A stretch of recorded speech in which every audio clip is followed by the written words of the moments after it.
This is the Spyderco Spyopera, and this is a frustrating knife. So the Spyderco Spyopera is made in Mongiano, Italy, as part of Spyderco's long-standing collaboration with Lion Seal. They make a lot of knives with Lion Seal. This one was from a few years back. 2.9-inch blade, 2.7 ounces weight. As the Italians tend to do, everything is crowned and rounded. The backlock here is crowned, the blade is crowned, the backspacer is crowned. You got that nice sort of elegant plunge grind there. And then look at the contouring on these handles. The manufacturing on these handles is fantastic. You've got a very nice micarta that is lightly polished. You've got stainless steel liners that are flush with the micarta scales, and they are crowned as well.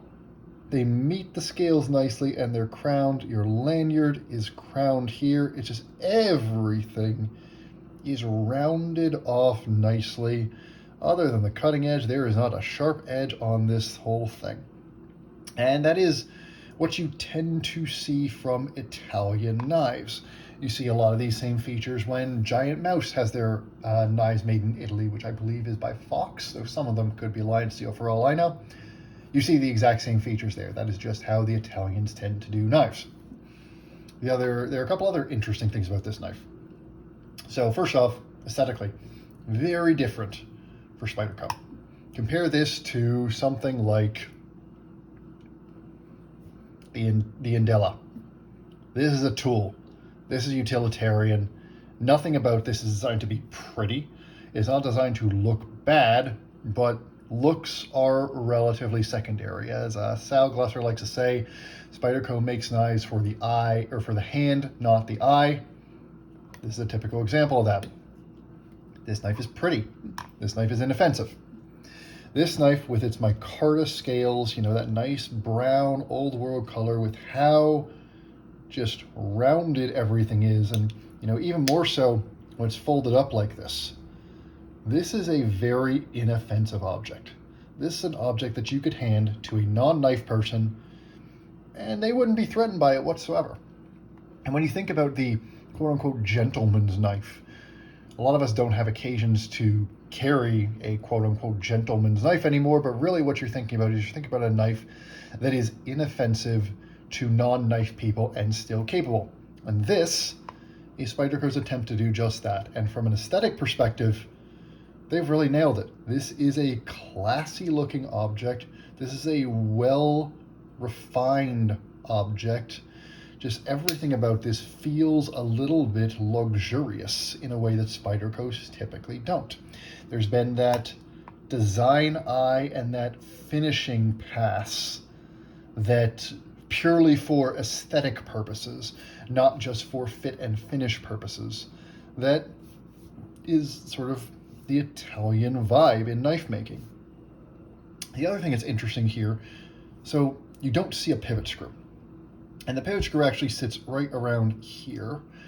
It's under these micarta scales. You would have to unscrew all three of these, and the micarta scale comes off, and then these liners, so you can see there's full stainless steel liners. These liners, the pivot screw, is in one of those, and it is not drilled through to the micarta scale.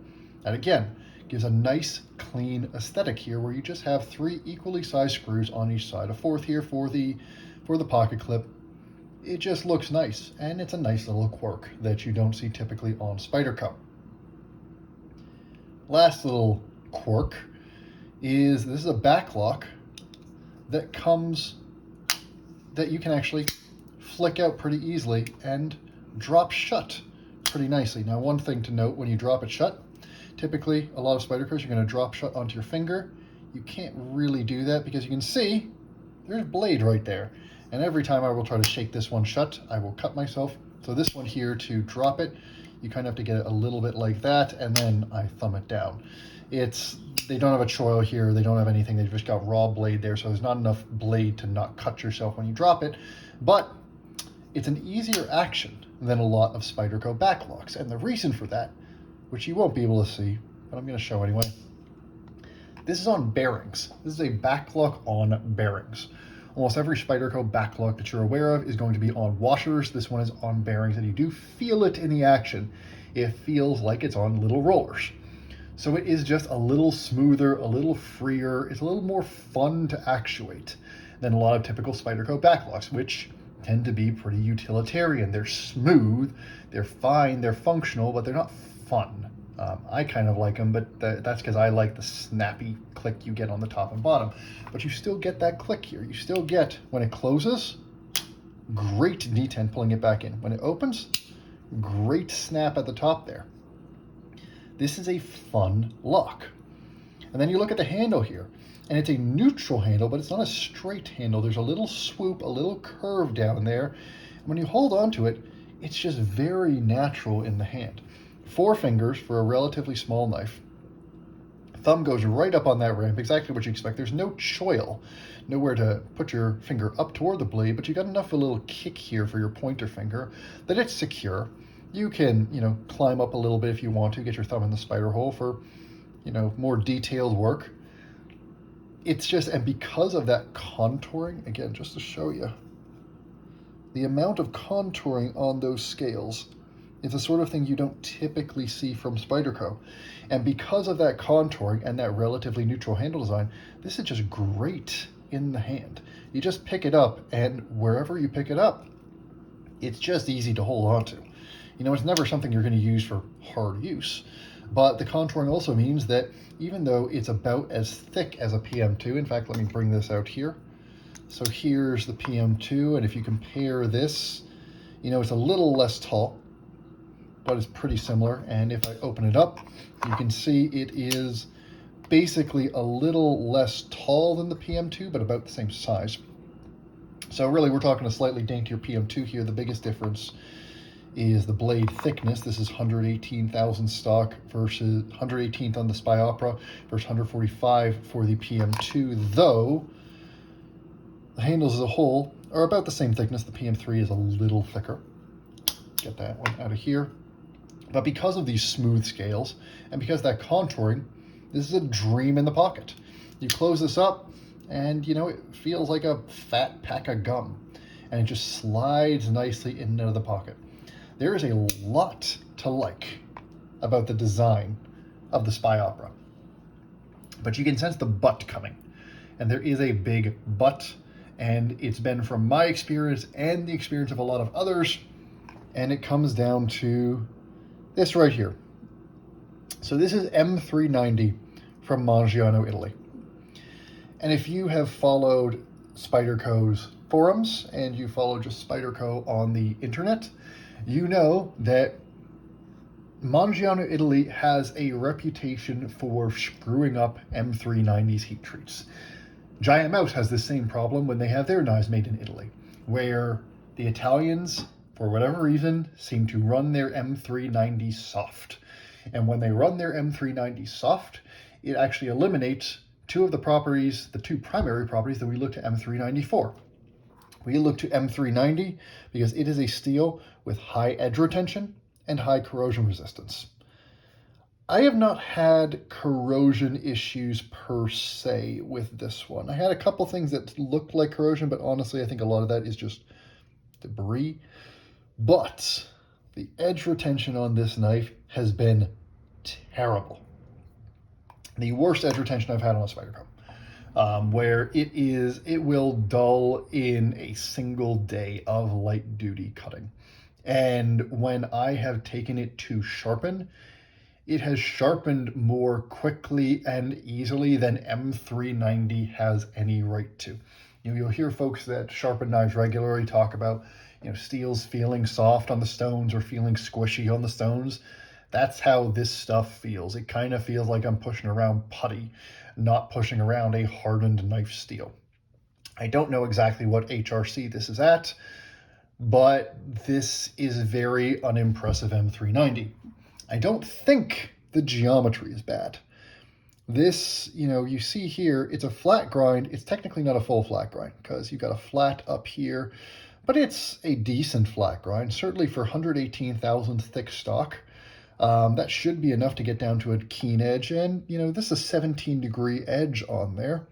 And it's not a fat bevel, so it's not like it's super thick behind the edge. The plunge is nicely done, and that crowning is nice. There's a little bit of rounding on the Spidey hole there. It's nice to hold.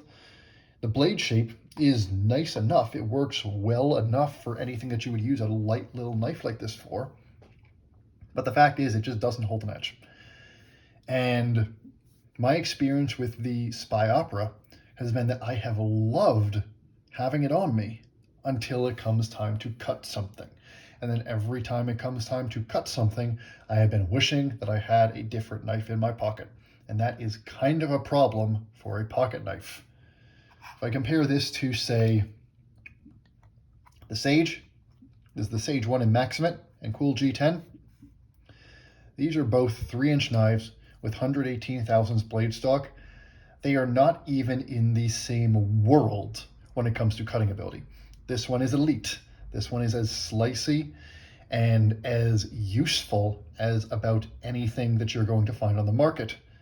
This one is a whole lot prettier, especially to a non-knife person. You know, there's a utilitarian appeal to this, but this one is not pretty. This one's pretty. This one looks nice. This is a nicely made, a visibly nicely made object, but it doesn't cut anywhere near as well as this one.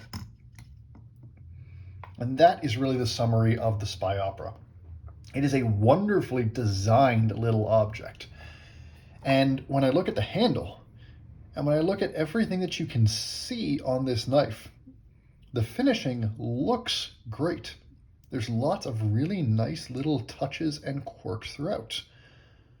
But the fact is, the heat treat on the steel, and I have to assume it's the heat treat because I can't see how it will be the geometry. The heat treat lets it down. And again, we've heard this same issue with Giant Mouse's Italian knives in M390, where Italy has screwed up the M390 over there too. And I don't know if I got a lemon, but I know I've heard of other people getting lemons as well. So it seems like there is a pattern here.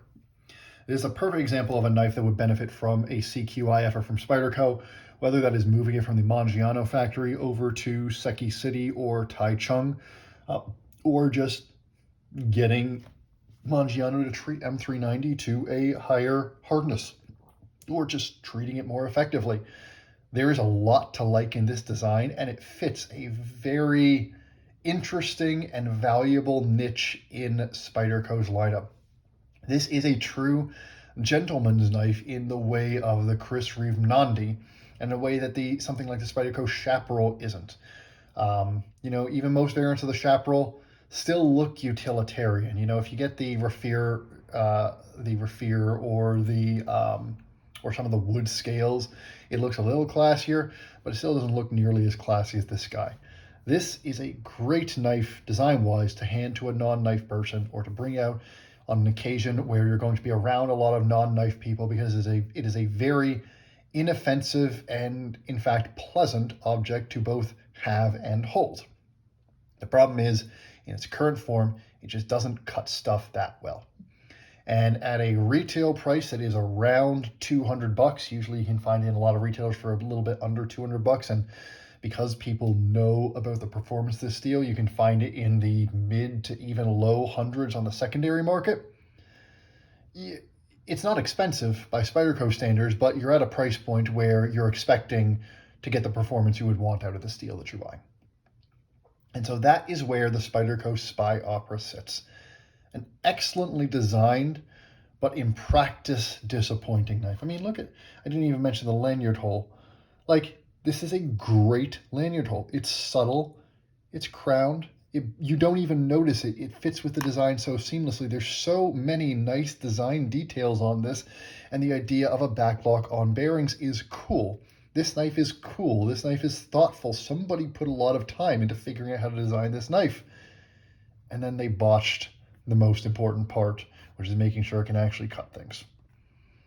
So that's a bummer. I hope that there's a better version of the Spyopera coming in the future, because it really does. There are a lot of people that this is a great knife for. In fact, clean up that steel, and if your pops or your uncle wants a Spyderco, this is a great one to give to him. assuming that they get that heat treat right and they can make that blade work. Until then, you know, honestly, for some people, and especially for old knife enthusiasts, they still might like this. Because if you're used to older steels, if you're not used to super steels, you might be used to having to sharpen your knife more regularly. But if you're used to modern performer steels, and if you're used to modern Spydercos, you're going to be very disappointed by the performance of this knife.